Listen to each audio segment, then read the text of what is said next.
അദ്ദേഹം സംഭാവന നൽകിയത് സിനിമയിൽ മാത്രമല്ല, സാഹിത്യത്തിൽ അദ്ദേഹം സാഹിത്യത്തിൽ നൽകിയ സംഭാവനക്ക് തുല്യമായിട്ട് മറ്റൊരാളുമില്ല. കാരണം സാഹിത്യത്തിലായാലും സിനിമയിലായാലും അത്ഭുതങ്ങൾ സൃഷ്ടിച്ച ആളാണ് അദ്ദേഹം. അത് മാതൃകയായിരുന്നു അദ്ദേഹം പൂർണ്ണതയായിരുന്നു. നമുക്ക് ഒരിക്കലും ഇനി ഒരാൾ ഉണ്ടാവില്ല അതുപോലെ എന്ന് പറയാൻ ഒരാളെ ഉള്ളത് എം ടി വാസുദേവൻ നായരാണ്. അപ്പൊ അദ്ദേഹത്തിന്റെ മരണം എല്ലാ മലയാളികളുടെയും നഷ്ടമാണ്.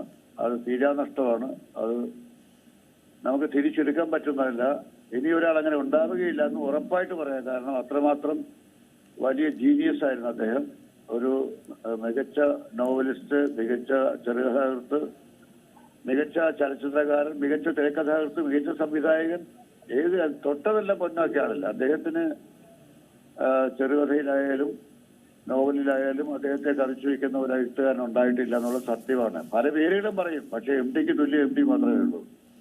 കാരണം നമ്മൾ എന്നും ഓർമ്മിക്കുന്ന അനവധി നാലുകെട്ട്, അസുരവിത്ത്, കാലം, മഞ്ഞ് തുടങ്ങിയ എത്ര നോവലുകൾ, എത്ര ചെറുകഥകൾ, ഇരുട്ടിന്റെ ആത്മാവ് പോലുള്ള, സ്നേഹത്തിന്റെ മുഖങ്ങൾ പോലുള്ള അനവധി ചെറുകഥകൾ, ആൾക്കൂട്ടത്തിൽ തനിയെ പോലുള്ള അതെല്ലാം അവ പലതും സിനിമയായി. അത് അദ്ദേഹത്തിന്റെ തിരക്കഥകൾ മാതൃകകളാണ്. ഒരു തിരക്കഥ എങ്ങനെ ഇരിക്കണം എന്ന് ചോദിച്ചാൽ എം ടിയുടെ തിരക്കഥ പോലെ ഇരിക്കണം എന്ന് പറയുന്ന രീതിയിലാണ് അദ്ദേഹത്തിന് ഒരു മാതൃകയായി മാറിയത്. അപ്പോ എം ടിക്ക് തുല്യനായിട്ട് എം ടി മാത്രമേ ഉള്ളൂ. നമുക്ക് മലയാളികൾക്ക് മുഴുവനുണ്ടായ നഷ്ടമാണ്. അല്ലാതെ ഒരു വ്യക്തിക്ക്, ഒരു സാഹിത്യകാരന്, ഒരാൾക്ക് മാത്രം ഉണ്ടായത്. മലയാളികൾക്ക് മുഴുവനുണ്ടായ നഷ്ടമാണ്.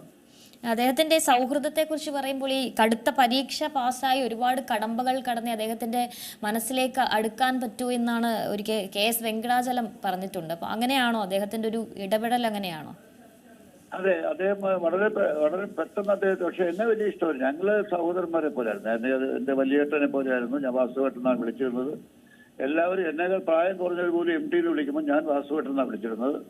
എന്നെ ഒരു അനുജനെ പോലെ സ്നേഹമായിരുന്നു. എന്നെ ഉപദേശിക്കുമായിരുന്നു ചില കാര്യങ്ങൾ, അത് അങ്ങനെ ചെയ്യരുതെന്ന് പറയുമായിരുന്നു.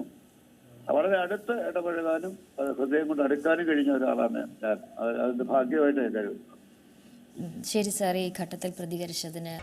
പുതിയ വാർത്തകളും വിശേഷങ്ങളും ഇനി വിരൽ തുമ്പിൽ. എല്ലാ ഡിജിറ്റൽ പ്ലാറ്റ്ഫോമുകളിലും ഇപ്പോൾ സീ മലയാളം ന്യൂസ് ലഭ്യം.